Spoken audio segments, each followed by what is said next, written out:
दूसरे सेशन में आप सभी का हार्दिक स्वागत है।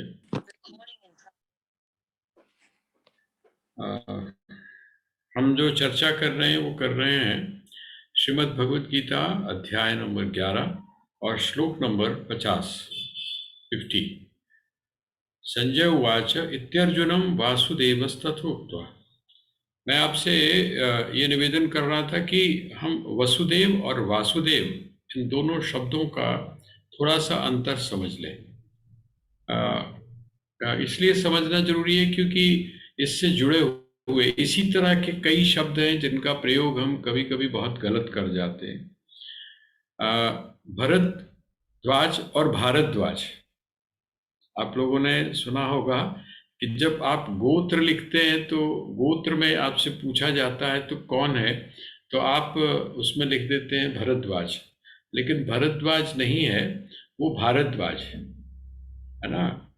फर्क क्या है? तो कहते हैं वसुदेव की जो अपत्य है, अर्थात वसुदेव की जो संतान है उसको वासुदेव बोलते हैं। वसुदेव कौन है? तो वसुदेव पिता हैं और उनकी जो संतान है उसको वसुदेव की जगह वासुदेव कहा जाता है। तो यहाँ पर वसुदेव नहीं है बल्कि वासुदेव है। तो वासुदेव कौन हुए? जो वसुदेव की जो संतान है, अर्थात श्री कृष्ण जो है, श्री कृष्ण को जब भी संबोधित किया जाएगा तो वासुदेव के रूप में किया जाएगा। मैंने बहुत सारे जो भजन हैं उन भजनों में भी देखा है कि जो भजन गाए जाते हैं तो वसुदेव शब्द का प्रयोग किया जाता है, वासुदेव का नहीं। जब यद्यपि उनका जो आशय होता है वो आशय वासुदेव के रूप में होता है। इसी तरह जैसे हम बोलते हैं वासिष्ठ, वासिष्ठ का अर्थ होता है जो वशिष्ठ में जो उत्पन्न हुआ है, महर्षि वशिष्ठ की जो संतान है उसको हम बोलते हैं वासिष्ठ, भारद्वाज है। तो ये जो चीज है इसमें भी हम थोड़ा सा संशोधन, इसके माध्यम से हम कुछ शब्दों को भी यदि सीखते चलें श्रीमद् भगवद गीता के, तो यहाँ पर इत्यर्जुनम वासुदेवस्तथोक्त्वा, वह जो वासुदेव हैं उन्होंने अर्जुन से इस प्रकार कहकर, इस प्रकार कौन सा? जो पहले अभी तक जो कहा है, स्वकम रूपम दर्शयामास भूयः, अपना वह जो रूप है, कौन सा रूप? जिस रूप को देखने की अपेक्षा वो कर रहा था, जिस रूप को अब वो देखना चाहता था, कौन सा? स्वकम रूपम, रूपम, अपना जो रूप है। अब देखिए ये यहाँ पर थोड़ा सा एक आप और भी बात हम समझ लें। ये क्या है? ये जो विष्णु का ये वाला जो रूप है, ये रूप कैसा है? ये सगुण है। कल हमारी एक बहन ने यही सवाल पूछा था सगुण और निर्गुण का।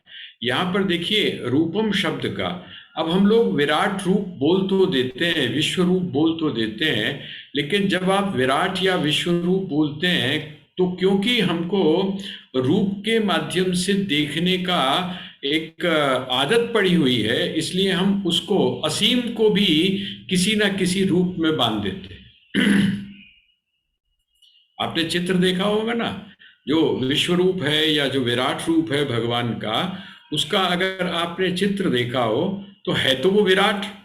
वो जो विराट है वो रेखाओं में या लाइनों में या रंगों में कैसे बांधा जा सकता है? वो उन सबसे परे।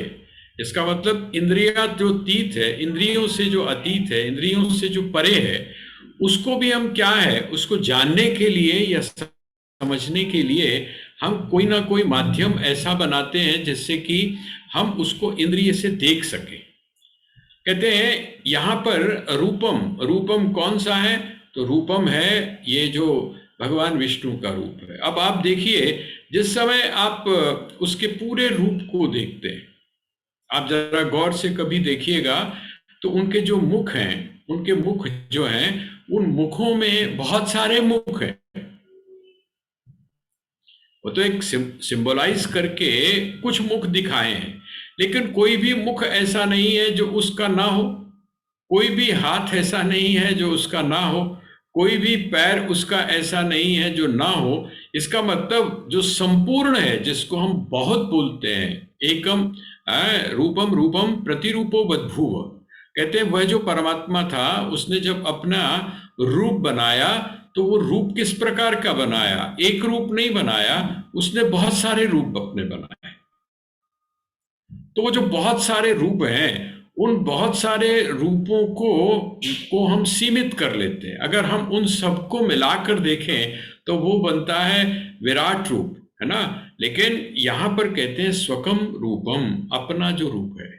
अपना रूप कौन सा? सगुण साकार। सगुण साकार जो रूप है अर्थात श्री विष्णु का जो रूप है, उस विष्णु के रूप को दिखाया। आप इसको एक एक एक टर्म और है वेदांत में, आप उसके माध्यम से भी समझ सकते हैं। जैसे श्री विष्णु कौन है? तो कहते हैं श्री विष्णु तो हैं ऐसे, जैसा आता है शांताकारम भुजगशयनम। ये जो आप ध्यान करते हैं, ये ध्यान आप किसका करते हैं? तो सगुण साकार जो विष्णु हैं उनका आप ध्यान करते हैं। शांताकारं भुजगशयनं पद्मनाभं सुरेशं विश्वाधारं गगनसदृशं मेघवर्णं शुभांगं लक्ष्मीकान्तं कमलनयनं योगिभिर्ध्यानगम्यं वंदे विष्णुं भवभयहरं सर्वलोकैकनाथम। ये भगवान विष्णु का जो ध्यान है, ये एक तरह से सगुण साकार और निर्गुण निराकार इन दोनों का मिश्रित है, दोनों का मिला जुला रूप। लेकिन अब आप थोड़ा सा सोच के देखिए, ये तो हो गया विष्णु, है ना, और एक है विष्णु तत्व। विष्णु तत्व, वो जो विष्णु तत्व है, वो विष्णु तत्व किस प्रकार का है तो उसको आप एक्सप्लेन नहीं कर सकते। उसको आप वाणी के माध्यम से या शब्दों के माध्यम से नहीं बोल सकते हैं। तो कहते हैं बस आप ऐसा ही समझ लीजिए कि ये जो विराट रूप है या ये जो विश्व रूप है, ये कौन सा है? तो ये एक तरह से विष्णु तत्व है। वो जिसको आप चतुर्भुज बोलते हैं ना, उस चतुर्भुज के पीछे जो तत्व विराजमान है वो विराट पुरुष है, समष्टि पुरुष है, और वो विराट है। और जिस समय आप उसको सीमित करके देखते हैं तो आप कहते हैं कि शंख चक्र गदा और पद्म लिए हुए कौन खड़े हैं? तो ये भगवान विष्णु खड़े हैं। किस पर खड़े हुए हैं? तो कमल के पुष्प के ऊपर खड़े हुए। तो ये जो एक चीज है, यहां पर जब रूपम शब्द का प्रयोग किया तो रूपम के साथ में क्या जुड़ गया? रूप के साथ में एक चीज और भी जुड़ती है। हमेशा जैसे द्वंद्व होता है ना, द्वंद्व, इसी तरह से रूप के साथ में एक चीज और जुड़ती है, आप उसको कोई ना कोई नाम दे देते हैं।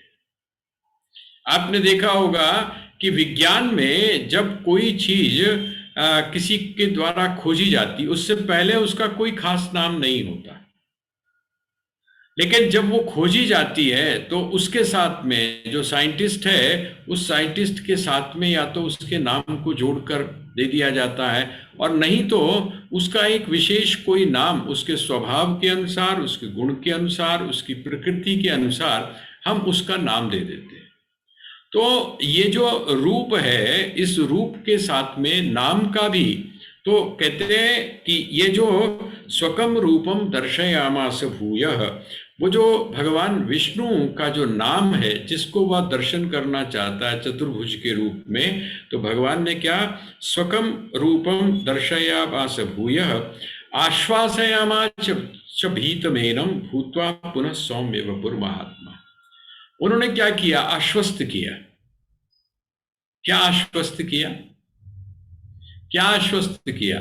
बिल्कुल जैसे मैं आपको उदाहरण दे रहा हूं कि मुखौटा पहना पिता ने शेर का मुखौटा पहना और बच्चे के सामने आकर खड़ा हो गया। और जब बच्चे के सामने आकर खड़ा हो गया, बच्चा भयभीत हो गया, बच्चा डर गया। बच्चा क्या देख रहा है वहां पर? बच्चा अपने पिता को नहीं देख रहा है, बल्कि बच्चा किसको देख रहा है? शेर को देख रहा है, सिंह को देख रहा है। वो भयभीत किससे हुआ है? सिंह से हुआ है, शेर से हुआ है। अब जिस समय वो डर गया तो पिता ने क्या किया? पिता ने क्या किया? ये जो आश्वासयामास शब्द है ना, इसको आप थोड़ा सा विजुलाइज करके देखिए। पिता ने क्या किया? वो मुखौटा हटाया, और वो मुखौटा हटाकर और अपने पुत्र को आश्वासन दिया कि पुत्र, जिस रूप को देखकर तू भयभीत हो रहा है, जिस रूप को देखकर तू डर रहा है मैं वो नहीं हूं, वो मैं नहीं हूं। मैं कौन हूं? तो कहते मैं तो तेरा पिता हूं। वो जो क्रूर जो तुझको दिखाई दे रहा है, जो मनुष्य के ऊपर आक्रमण करता है, जो भयंकर है, जो विकराल है, वो सिंह या वो शेर मैं नहीं हूं, बल्कि मैं कौन हूं? मैंने तो ये मुखौटा पहना हुआ है, असल में मैं तेरा पिता हूं।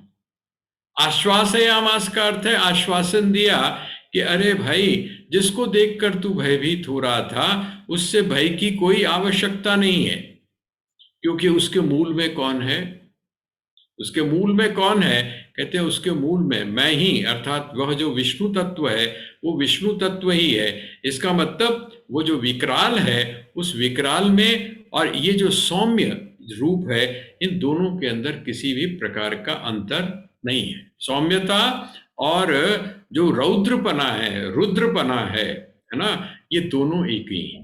प्रेम करने वाला भी वही है और प्रेम करने वाला भी वही है और दंडित करने वाला भी वही है। आपने अपने बच्चों को कभी दंडित किया होगा या आपके माता पिता ने कभी आपको दंडित किया होगा, है ना? आपने कोई त्रुटि की, आपने कोई गलती की, और जब गलती की तो हो सकता है आपको उसकी सजा मिली हो। माता पिता ने आपको 2 थप्पड़ लगा दिए हों, और हो सकता है कि आपकी कुटाई भी कर दी हो, और जब आपकी अच्छी तरह से कुटाई की हो उसके बाद में क्या होता है, थोड़े से समय के बाद पिता को एहसास होता है कि नहीं, ये क्रूरता ठीक नहीं थी, ये जो मेरा क्रूर रूप है ये मेरे बच्चे के सामने नहीं आना चाहिए। तो आप क्या करते हो? ध्यान होगा आपको, आप वो जो चीज है जो बच्चे को बड़ी प्रिय होती है, जलेबी खानी प्रिय है, तो आप क्या करते हो? हलवाई की दुकान पे जाकर और जलेबियां ले आते हो और लाकर आप क्या करते हो? बच्चे को देते हो। क्या बताना चाहते हो आप? बताना ये चाहते हो कि बेटा, ये जो तेरी पिटाई हुई है या जो तुझको सजा दी गई है, ये सजा अर्थात उस सजा को देने के लिए जो मैं क्रूर बना हूं, मेरा वास्तव में रूप क्या है? मेरा वास्तव में रूप क्रूर नहीं है, बल्कि मैं तो बहुत सॉफ्ट हूं। मैं तेरा पिता हूं, मैं तेरा हितचिंतक हूं, मैं तुझको भयभीत क्यों करूंगा? मेरे में तो प्रेम ही प्रेम है। आश्वासयामास है, उसको आश्वासन दिया। किसको? अर्जुन को आश्वासन दिया। किस चीज का? कि तुझको भय करने की कोई भी आवश्यकता नहीं है। भूत्वा पुनः सौम्य वपुर महात्मा, वो जो महात्मा थे, अर्थात वह जो अभी तक विराट के रूप में, विश्व रूप में जो दिखाई दे रहे थे, वो उन्होंने क्या किया? अपने रूप को सामने ले आए। अर्जुन उवाच, आगे अर्जुन का है, अर्जुन उवाच दृष्टेदं मानुषं रूपं तव सौम्यं जनार्दन इदानीम् अस्मि संवृत्तः सचेताः प्रकृतिं गताः। देखिए, 2 चीजें यहां पर हैं। सचेता प्रकृतिम गता, मैं इस समय सचेता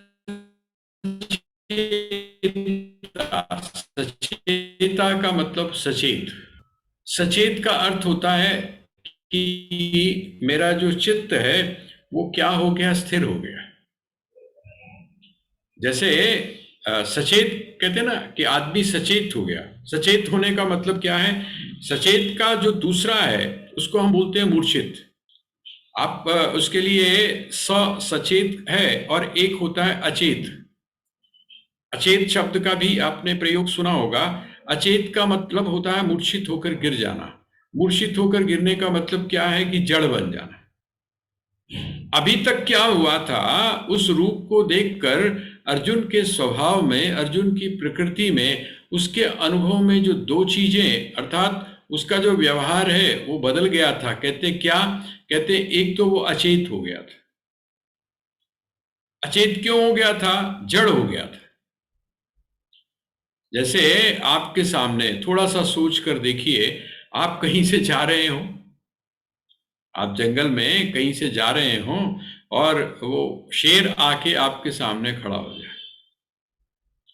शेर आपके सामने आकर खड़ा हो जाओ। किसी से पूछा, कहते हैं कि एक बात बताओ भाई, जब अगर कभी आप जंगल में जा रहे हो और शेर आपके सामने आकर खड़ा हो जाए तो आप क्या करोगे? तो वो बंदा मुस्कुराता हुआ बोला कि मैंने क्या करना है, करेगा कौन? कहते करेगा तो वो जिसको आप शेर बोल रहे हैं, जो भी कुछ करना है वो तो वो करेगा। क्यों?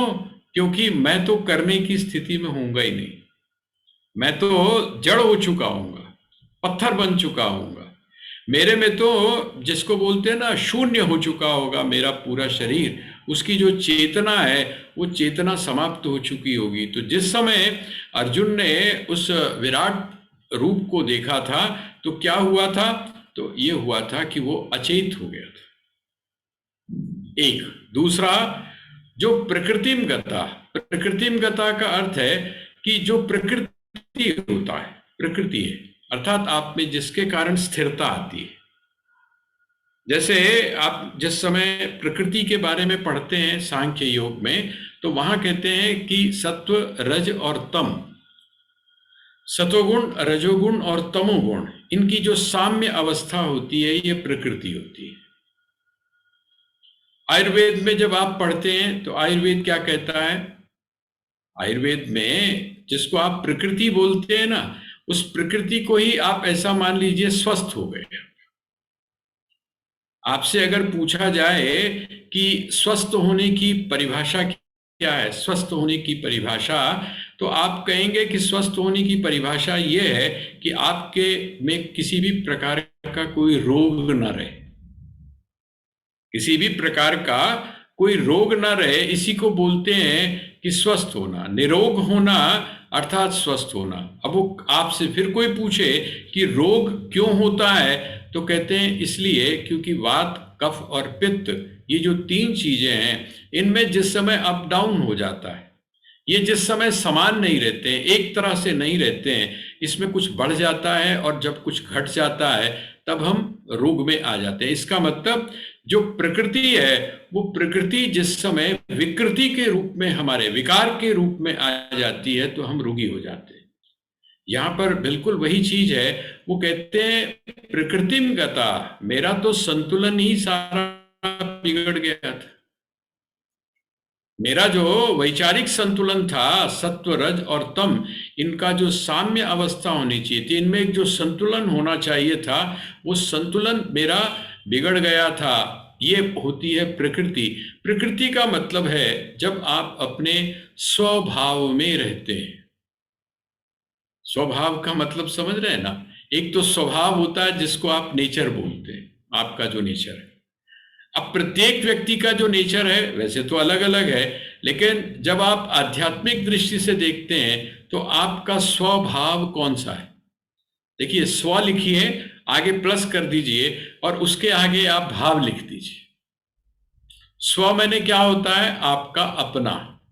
और भाव का अर्थ होता है आपकी जो आंतरिक स्थिति है, आप भीतर से कौन है, आप आंतरिक रूप से कौन है, जिसको हमारे यहां एक प्रश्न के रूप में कहा गया, कस्त्वम कोहम कुत आयात कामे जननी को में तात। ये जो प्रश्न है, कोहम, मैं हूं कौन, बड़ा बड़ा महत्वपूर्ण है ये प्रश्न। महर्षि रमन ने का पूरा जो दर्शन है वो इसी बात के ऊपर आधारित है।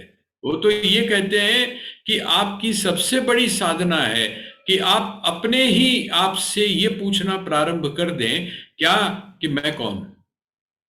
सुबह शाम जब भी आपको अवसर मिलता है, आप अपने आप से पूछिए कि मैं कौन हूं। तो अपने आप से जब आप पूछेंगे तो उसका जवाब कौन देगा? अभी आप अपना आप कौन है? तो कहते हैं आप अभी अपना आप हैं, आपका मन। आपका जो मन है ना, आप मन है, आप अभी वो नहीं है जो आपका, जो वास्तव में आप हैं वो आप नहीं है। जब भी आपसे आप अपने आप से पूछते हैं तो आपका मन आगे आकर खड़ा हो जाता है, वो अपना परिचय देना शुरू कर देता है और आप क्या समझते हैं, आप उस परिचय को ही अपना परिचय मान लेते हैं। बड़ा अच्छा उन्होंने एक एग्जाम्पल दिया। वो कहते हैं कि कई लोग आपने देखे होंगे, हो सकता है आपके अड़ोस पड़ोस में भी कुछ इस तरह के लोग हों, जो लोग क्या करते हैं, उनको पता चल जाए कि आसपास में कहीं शादी होने वाली है ना, बारात बारात आने वाली है, तो पहले बैंक्वेट में भी चले जाते हैं, ऐसी कोई प्रॉब्लम नहीं है कोई, क्योंकि कोई ऐसा तो है नहीं कि कोई आपके आपके हाथ में इनविटेशन कोई वहां पर देख कर पूछता हो। और कई तो इस मामले में बहुत तेज होते हैं, वो लिफाफा भी दे आते हैं। अब आप ऐसा तो होगा कि नहीं कि जब आप लिफाफा लेंगे तो आप उसी टाइम खोल कर देखेंगे कि इसमें क्या है ना। खाली लिफाफा भी अगर बेस्ट विशेष के साथ में दे दिया तो पता चला कि आपने उठा के अपने झोले में रख लिया, और जिस समय बाद में आपने देखा उसको, है ना, तो क्या होगा, पता चला कि उसमें कुछ है ही नहीं। और वो उसने आपको लिफाफा दिया, और 4 5 6 7 जो भी लोग हैं जो वहां पर आए थे, आप सोच रहे हैं लड़की वालों की तरफ से हैं, और लड़की वाले सोच रहे हैं लड़के वालों की तरफ से।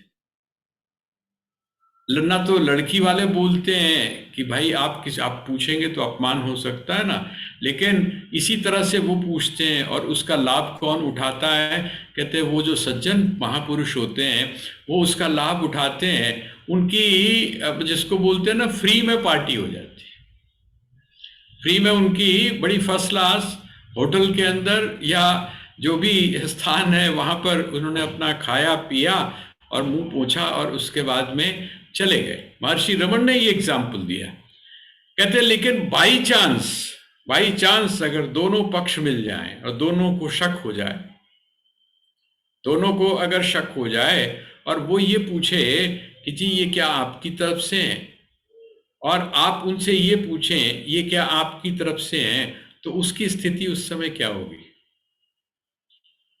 जो श्रीमान जी आए हुए हैं, जिसने आपको खाली लिफाफा दिया है, उसकी स्थिति उस समय क्या होगी। वो तो बस कोशिश करेगा कि किसी भी तरह से या तो जमीन रास्ता दे दे तो जमीन में वो प्रवेश कर जाए, और किसी तरह से और मौका मिले तो वहां से कन्नी काट के निकल जाए। यही होगा उसके साथ। कहते हैं ये मन कभी लड़की वाला बन जाता है और कभी लड़के वाला बन जाता है। ये अपने आप को डिवाइड में आ जाता है और कभी उस पलड़े में आ जाता है। लेकिन जब आप लगातार इससे सवाल पूछते हैं कोहम कोहम कोहम, तो एक ऐसी स्थिति आ जाती है कि इसको छोड़कर भागना पड़ता है। और जब छोड़कर ये भागता है तभी आपको पता चलता है, उस प्रश्न का उत्तर आपको मिलता है कि कोहम अर्थात मैं कौन। यहां बिल्कुल वही चीज है। दो चीजें यहां पर बताई जा रही हैं। वो कौन कौन सी, कहते हैं कि अब मेरा जो चित्त है वो एक तो स्थिर हो गया, और दूसरा मेरी जो स्वभाव था, मेरा जो स्वभाव था, स्वभाव कौन सा, जैसा मैंने आपसे बताया कि मेरा जो स्वभाव था, स्वभाव, स्व प्लस कर लीजिएगा उसको थोड़ा सा समझने के लिए। एक तो आप लिखिए स्वभाव, जिसको आप नेचर बोलते हैं। ये नेचर तो कैसे बनती है, जैसे कहते हैं ना कि जी ये आदत, उसको बल्कि आदत शब्द से आप जल्दी समझेंगे, आदत शब्द से आप जल्दी समझेंगे। एक आदमी जो है वो, उसको लत लग गई है किस चीज की, सिगरेट पीने की, या हम ये कह सकते हैं कि चाय पीने की लत लगी है। हमारे बुजुर्ग लोग भी हैं यहाँ पर बैठे हुए, तो मैं अक्सर सुना करता था कि जिस समय चाय को यहाँ पर हिंदुस्तान में इंट्रोड्यूस किया गया तो फ्री चाय दी जाती थी और उसके साथ में 2 बिस्कुट दिए जाते थे। ये हमारे बुजुर्ग बताते हैं कि फ्री चाय दी जाती थी और साथ में बिस्कुट दिए जाते थे। उसका स्वाद जो है वो हमारे साथ में ऐसा जुड़ा कि अब हमारा जो खाना पीना है उसमें इसकी भूमिका बड़ी महत्वपूर्ण हो गई। जब भी आप कहीं जाते हैं तो लस्सी दूध ये सब तो हो गया गायब, अब क्या रह गई, अब रह गई सिर्फ चाय। आप ये सोच कर देखिए, जो लत लगती है, जिसको आप आदत बोलते हैं, ये आदत क्या चीज है? ये आदत हमारे उस स्व प्लस भाव में नहीं आती।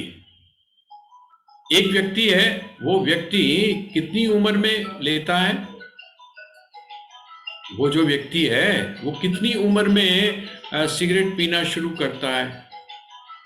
10 साल के अंदर, 8 साल के अंदर। लेकिन उससे पहले तो वो नहीं पीता था, उससे पहले नहीं पीता था। लेकिन उसके बाद में उसको लत लगी, और ऐसी लत लगी कि आपने चेन स्मोकर्स अगर देखे हो तो सिगरेट से ही सिगरेट जलाते हैं, सिगरेट से सिगरेट जलाते हैं। उनके पास में इतनी फुर्सत नहीं है कि माचिस का प्रयोग करें। अब ये जो आदत है, ये आदत बिल्कुल डिफरेंट है, जिसको हम लोग स्वभाव बोलते हैं ना। स्वभाव और आदत में अंतर है। आदत जो है वो एक ही कर्म को या एक ही क्रिया को जब आप बार बार करते हैं तो वो आदत में शुमार होती है।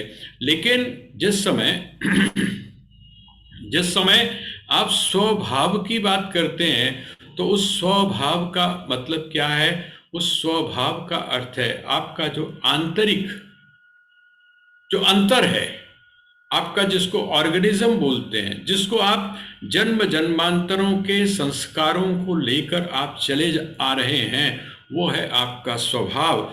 और उसके भी मूल में कौन सा है? आप कौन हैं? तो आप आत्म तत्व हैं। मैं कौन हूं? मैं ब्रह्म हूं। मैं कौन हूं? मैं सच्चिदानंद स्वरूप हूं। मैं कौन हूं? तो मैं आनंद स्वरूप हूं। मेरे जीवन में दुख तो आना ही नहीं चाहिए, भय आना ही नहीं चाहिए। ये जो एक स्वभाव है, तो कहते मैं अपने स्वभाव को क्या हो गया था, भूल गया था। दो बातें यहां पर अर्जुन ने कही हैं। सचेता प्रकृतिम गतः, क्या कहते हैं? कैसे कैसे? पहले ये जो मैं अब दो चीजें जो विस्मृत हो गया था, ये किसके कारण? तो कहते हैं दृष्टेदम मानुषम रूपम तव सौम्यम जनार्दन। आपका ये जो मानुष रूप है, आपका ये जो मानुष रूप है, मानुष रूप का अर्थ क्या हुआ? ये जो सगुण और साकार जो रूप है, इसकी जो सौम्यता है, इसकी जो सौम्यता है, इसमें जो प्रेम है, इसमें जो अपनापन है, और इसमें विष्णु तत्व कौन है? विष्णु तत्व है जो इस जगत की स्थिति को बनाकर रखता है, जिसके कारण ये जगत जो है ये स्थित है, स्थिर है, एक नियम के अंतर्गत चल रहा है।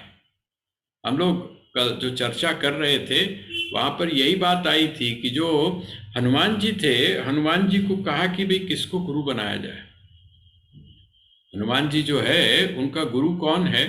तो उन्होंने कहा किसको गुरु बनाऊं? उसने कहा कि भाई मैं तो उसको गुरु बनाऊंगा जो समस्त ज्ञान का अधिष्ठाता होगा। कहते ऐसा कौन है? ऐसा कौन है? उसने कहा भगवान सूर्य। तो हनुमान जी ने अपना निवेदन भेजा किसको? सूर्य को। उन्होंने कहा कि मैं आपका शिष्यत्व ग्रहण करना चाहता हूं, मैं आपसे जो शास्त्र हैं उनको पढ़ना चाहता हूं। तो भगवान सूर्य ने कहा कि कोई बात नहीं, मुझे तो कोई आपत्ति नहीं। तुम्हारे जैसा योग्य शिष्य मिले तो कौन सा गुरु ऐसा होगा जो कृतार्थ नहीं होगा, है ना? तुम्हारे जैसा शिष्य मिलने पर तो प्रत्येक गुरु कृतार्थ होगा। लेकिन मेरी एक दिक्कत है। कहते क्या दिक्कत है? कहते मेरी सबसे बड़ी दिक्कत यह है कि मैं रुक नहीं सकता हूं। प्रकृति में मेरी जो भूमिका है वो क्या सकता हूं। मेरा जो कर्तव्य है उस कर्तव्य से मैं विमुख नहीं हो सकता हूं। और मेरा कर्तव्य क्या है? चलते रहना। तो सूर्य जो है वो सूर्य तो चलता रहेगा। अब मेरी गति वो इतनी है कि उस गति के साथ में कौन चलेगा? तो हनुमान जी ने, बच्चे थे, उन्होंने मुस्कुरा कर कहा कि लगता है इनको, भगवान सूर्य को अभी भी समझ में नहीं आया कि मैं हूं कौन। अरे मैं अगर कहते हैं मनोजवम कि मेरी जो गति है वो मन के समान है, मन के समान है, तो कोई बात नहीं। आप जो है अपना काम करते रहिएगा, आप अपना काम करते रहिए। तो भगवान सूर्य जो हैं भगवान सूर्य का जो वो है सारथी, उनका जो रथ है, उस रथ को जो चलाता है वो कौन है पता है आपको? उसकी सबसे बड़ी खासियत क्या है? उसके दोनों पैर नहीं है। उसके दोनों पैर नहीं है, इसका मतलब वो उतर के भाग नहीं सकता। मैं वही आपसे निवेदन करता हूं कि जो हमारे यहाँ जो प्रतीक दिए हुए हैं, उन प्रतीकों को समझने की आवश्यकता है। एक एक हमारे यहाँ आपने देखा होगा, एक पुस्तक निकली थी, उसमें भगवान सूर्य का चित्र था। तो हमारे जो पूज्य स्वामी जी थे, डॉक्टर किशोर दास स्वामी जी महाराज, उन्होंने, हम लोग ही उसका जो डिज़ाइनिंग वगैरह थे वो करवा रहे थे किसी से।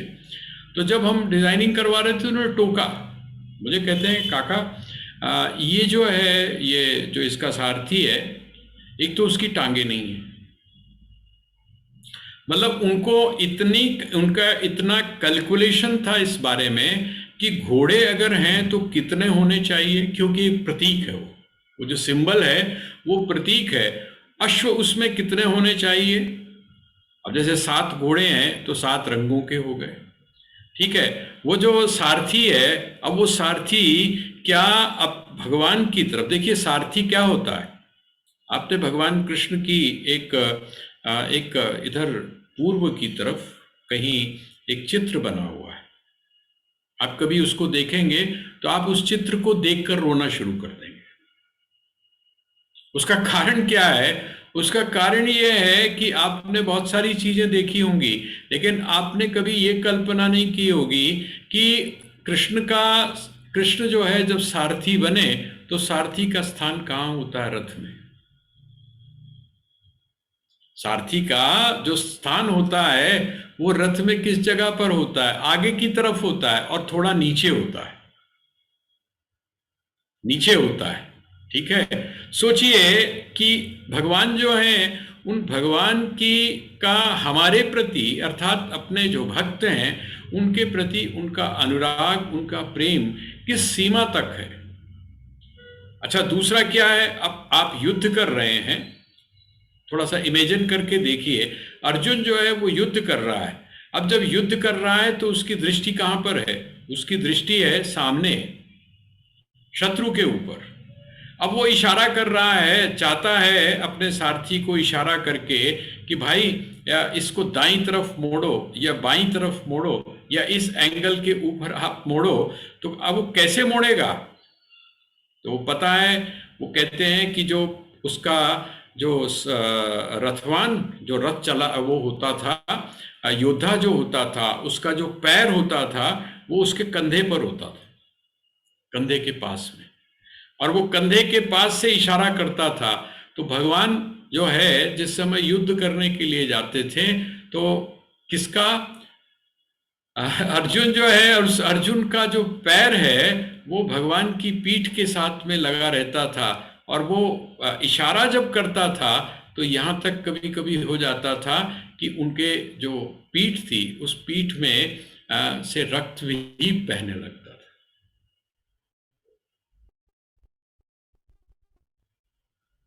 तो स्वामी जी ने हमको बताया, वो कहते हैं कि नहीं, ऐसा नहीं है, वैसी स्थिति नहीं है, इसके दोनों पैर नहीं है, और इसके दोनों पैर नहीं है, और साथ ही ये घोड़ों की तरफ या अश्व की तरफ मुख करके नहीं बैठता है, इसका मुख इधर की तरफ है, तो कहते हैं भगवान सूर्य की तरफ है, इसका मतलब उल्टा बैठता है।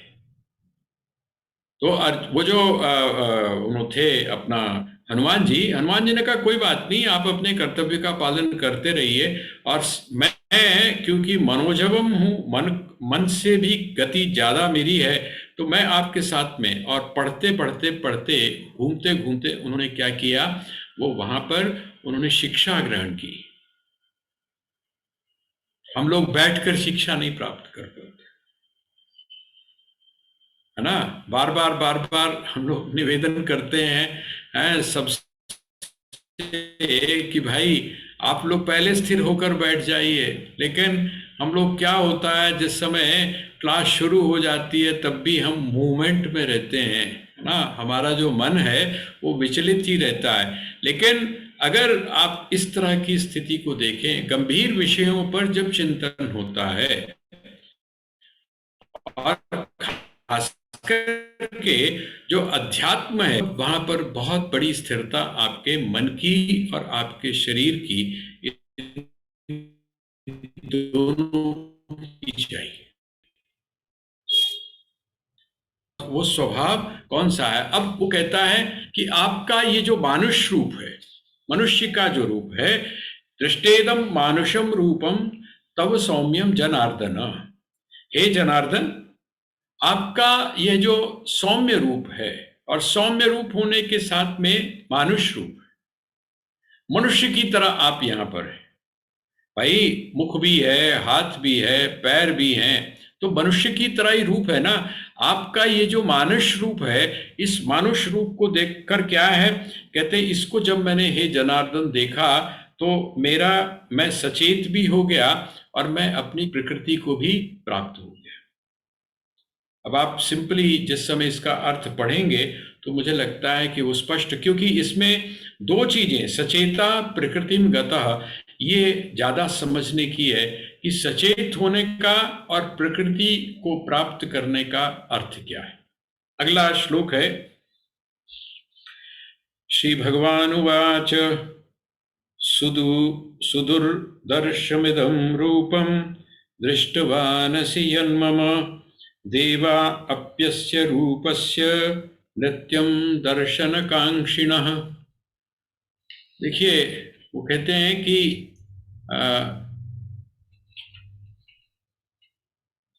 आखिर का जो इसका पोर्शन है उसको आप देखिए।